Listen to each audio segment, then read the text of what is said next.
నమస్కారం అండి. మనం ఇప్పుడు గోగినేని మణి గారు రచించిన 'కలవారి కోడలు' 13వ భాగాన్ని విందామా?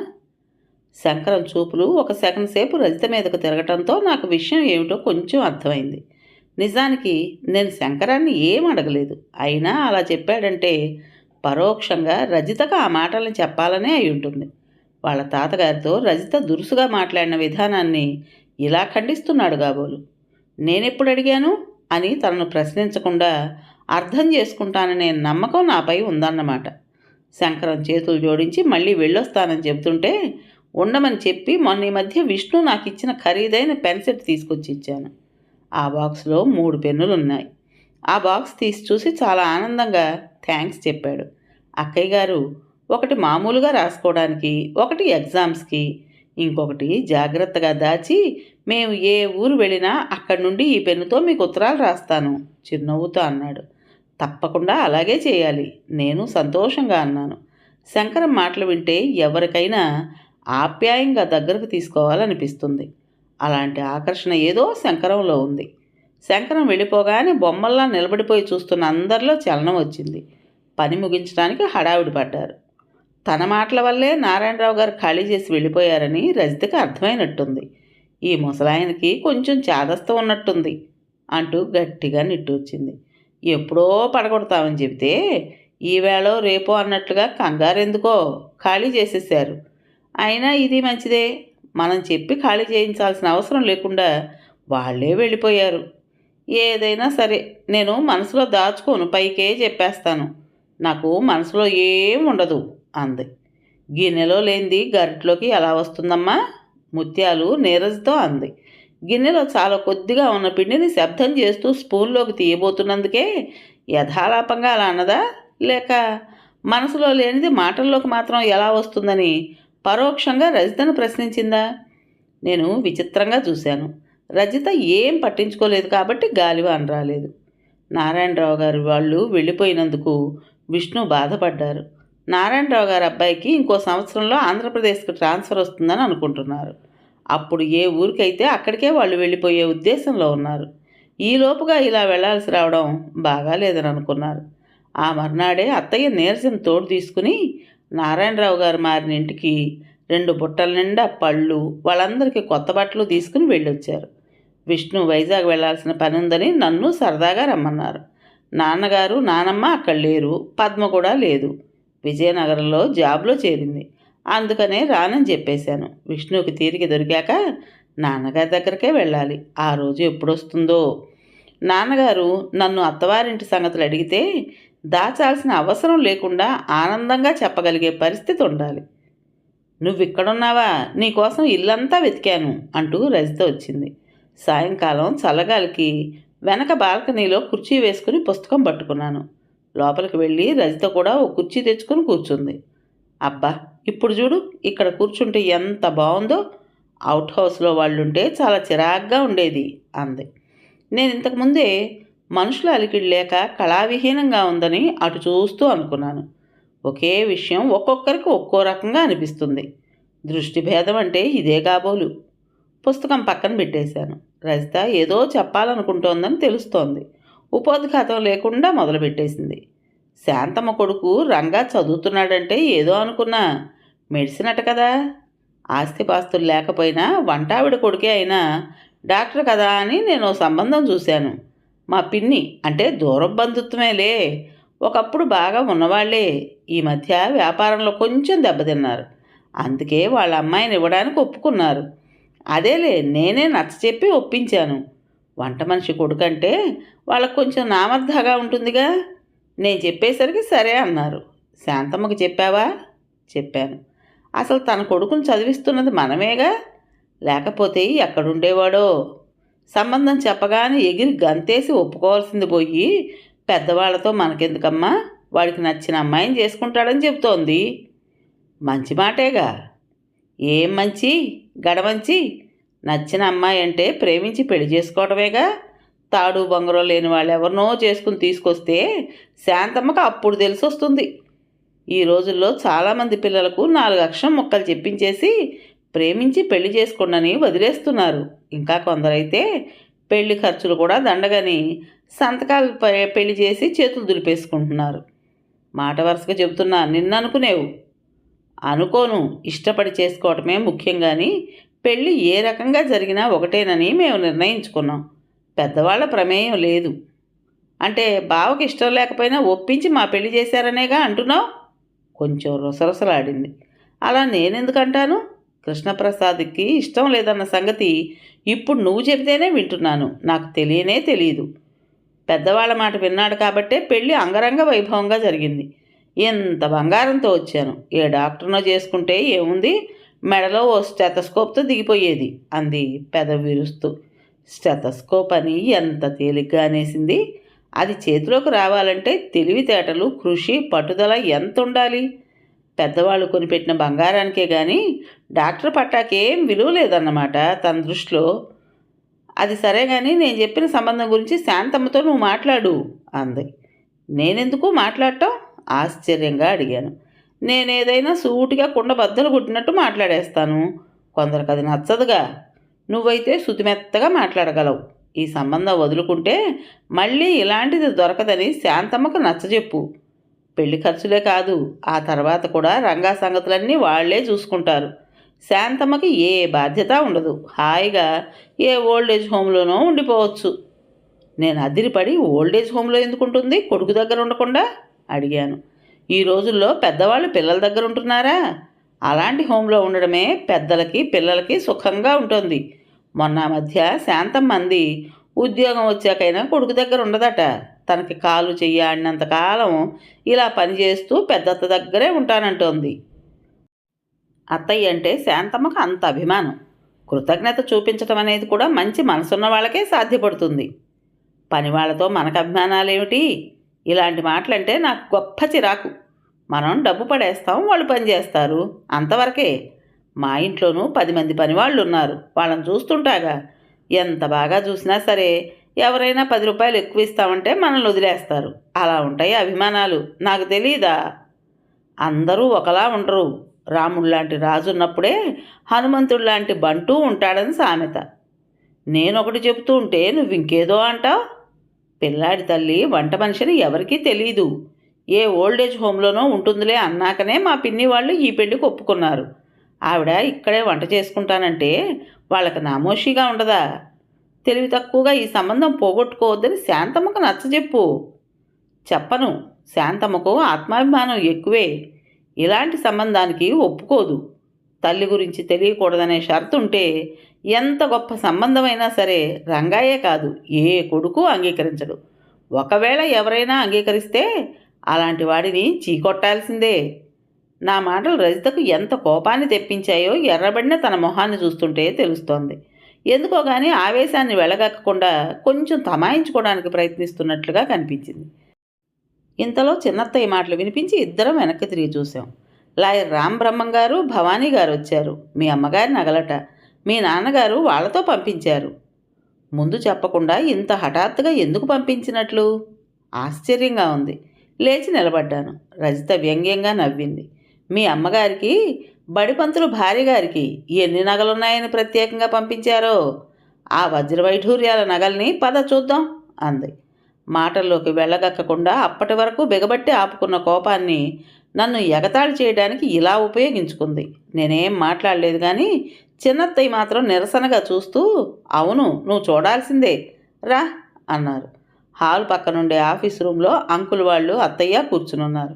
భవానీ ఆంటీ చిరునవ్వుతో లేచి వచ్చి నన్ను ఆప్యాయంగా పట్టుకుని తన పక్కనే కూర్చోబెట్టుకుంటూ, మీ కోడలు సంగీతం క్లాసులో నా శిష్యురాలు, ఇంగ్లీష్ క్లాస్లో నాకు గురువుగారు అన్నారు. అత్తయ్య చిరునవ్వుతో చూశారు. ఆంటీ నాకు మెల్లగా వివరం చెప్పారు. విష్ణు వైజాగ్ వస్తున్నారని తెలిసి నాన్నగారు వచ్చారు.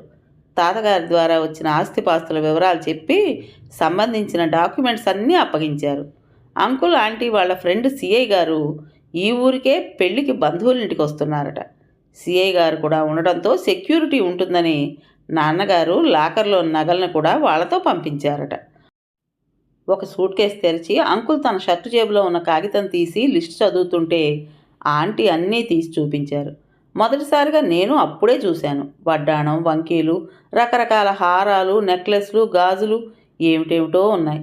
తనను ఎగతాళిగా అన్నమాట నిజంగానే నిజమైనట్లుగా దగదగలాడుతున్న వజ్రాల నగల్ని చూసేసరికి రజితకు మతి పోయినట్లుగానే ఉంది. కళ్ళు ఇంత చేసుకుని విభ్రాంతిగా చూసింది. లిస్ట్ అంతా చదివాక అందినట్లుగా నాతో సంతకం చేయించుకున్నారు. ఆ నగల్ని చూస్తుంటే అప్రయత్నంగా నా కళ్ళు చెమ్మగిల్లాయి. మనసు ఆర్ద్రంగా అమ్మా అని పలవరించింది. నగలపైనైనా వేరే వాటిపైనైనా ఇష్టం ఉండొచ్చు కానీ వ్యామోహంగా మారకూడదు. నగలే అమ్మ జీవితంలో లేనిపోని సమస్యల్ని సృష్టించాయి. మనసు మార్చుకున్న సమయంలో కన్నతండ్రి అహంకారానికి అమ్మ జీవితం బలైపోయింది. భారమైన నిట్టూర్పు వచ్చింది. విష్ణుకి ఇవ్వడం కంటే అత్తయ్యకు తెలియజేసి అందివ్వడమే పద్ధతని నాన్నగారు అనడంతో ఇలా వచ్చామని ఆంటీ అన్నారు. కాఫీ పలహారాలు అయ్యాక వెళ్ళేటప్పుడు కారు ఎక్కుతూ భవానీ ఆంటీ నాతో, ఎందుకో కానీ కొందరిని చూడగానే గౌరవభావం కలుగుతుంది. మీ అత్తగారిని చూస్తే నాకు సరిగ్గా అలాగే అనిపించింది. అంత సంస్కారవంతులుగా మంచివాళ్లుగా అనిపించారు. నువ్వు అదృష్టవంతురాలివి అనడంతో నాకు ఆనందంగా అనిపించింది. షాక్ తగిలినట్లుగా మాటా పలుకు లేకుండా బిగుసుకుపోయినట్లుగా ఉన్న రజిత వాళ్ళు వెళ్ళగానే అత్తయ్య మీద విరుచుకుపడింది. ఈ ఇంట్లో వాళ్ళకి అన్నీ తెలుసు, పైకి ఏమీ తెలియనట్లుగా నాటకాలు ఆడుతున్నారన్నమాట. ఇప్పటికి అసలు సంగతి బయటపడింది. బావ ప్రేమించడం అన్నీ అబద్ధాలే. డబ్బు కోసం ఈ సంబంధం కుదుర్చుకున్నారని తెలిసే అక్క తన ప్రాణం తీసుకుంది. ఆ ఉసురు ఊరికే పోదు. రజిత, ఏం మాట్లాడుతున్నావో నీకు తెలుస్తోందా? అత్తయ్య స్వరం గర్జించినట్లే ఉంది. బాగానే తెలుస్తోంది. ఏమీ లేకపోయినా కానీ సుజన మీద అందరూ ఏగైనా వాళ్ళనెవరేంటి అనుకున్నాను. ఇప్పుడు తెలిసింది. అందుకే మా అక్క చావుకు కారణమని తెలిసినా ఆవిడకే ఖరీదైన నగలన్నీ ఇచ్చి సొంత మేనగోడలకు మాత్రం మొక్కుబడిగా పనికిరానివి పడేశావు. రజిత, కొంచెం నోరు సంభాళించుకో. నీకు తెలియని విషయాల గురించి మాట్లాడకు. ఇన్నాళ్ళు తెలియకుండానే దాచిపెట్టారు. తెలిసాక నాకు ఇంత అన్యాయం జరిగినా నేను మాట్లాడకుండా ఉండాలా? నీకేం అన్యాయం జరిగింది? అత్తయ్య ఆశ్చర్యంగా అడిగారు. నాకు మాయ మాటలు చెప్పి ఒప్పించి పెళ్లి చేసి ఇక్కడ పడేశారు. చూస్తే ఇక్కడేం లేదు. నిన్ను ఒప్పించారా? చిన్నపిల్లవి, నీకు ఈ సంగతులన్నీ తెలియడం ఎందుకని ఊరుకుంటుంటే నీ ధోరణి మరీ మితిమీరిపోతుంది.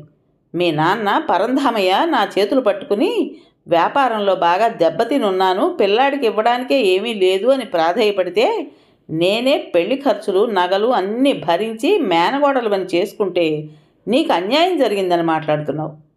రజితకు కాసేపట్లోనే ఇంకొక షాక్ తగిలినట్టయింది. ఈ సంగతులన్నీ నా ముందే అత్తయ్య ప్రస్తావించడంతో రజితకు మరీ అవమానంగా ఉండుంటుంది. అందుకే అగ్గి మీద గుగ్గిలంలా భగ్గుమన్నట్లుగా చూస్తూ, నాన్నను రాని, ఇదేమిటో తేల్చుకుంటాను, అందరివీ నాటకాలే అంటూ విసురుగా వెళ్ళిపోయింది. ఆ రాత్రి విష్ణు బాగా పొద్దుపోయాకొచ్చారు. తాతగారి ఆస్తుపాస్తుల వ్యవహారం అంతా విష్ణుకి చాలా విడ్డూరంగా ఉంది. తనకి ఈ విషయాలన్నీ ముందుగా చెప్పకపోవటంలో ఏదైనా కారణం ఉందా అని అడిగారు. తాతగారితో నాన్నగారికి వచ్చిన భేదాభిప్రాయాలు, అమ్మ మరణం క్లుప్తంగా చెప్పి తన సంపాదనతోనే నన్ను పెంచి పెద్ద చేయాలనే నాన్నగారి అభిప్రాయం, తాతగారి ఆస్తుపాస్తులనే అర్హత లేకుండానే అత్తవారింట్లో అందరి ఆదరాభిమానాలను పొందాలనే నా కోరిక గురించి చెప్పాను. ఇక వేరే చోట లోను కోసం ప్రయత్నించాల్సిన పని లేదుగా అనగానే విష్ణు తల అడ్డంగా ఊపారు. మీ నాన్నగారే ఆ డబ్బును ఉపయోగించుకోవాలనుకోలేదు. అప్పుగానైనా సరే నాకు ఇష్టం లేదు. వేరే విధంగా నా ప్రయత్నం నాకుంది అన్నారు.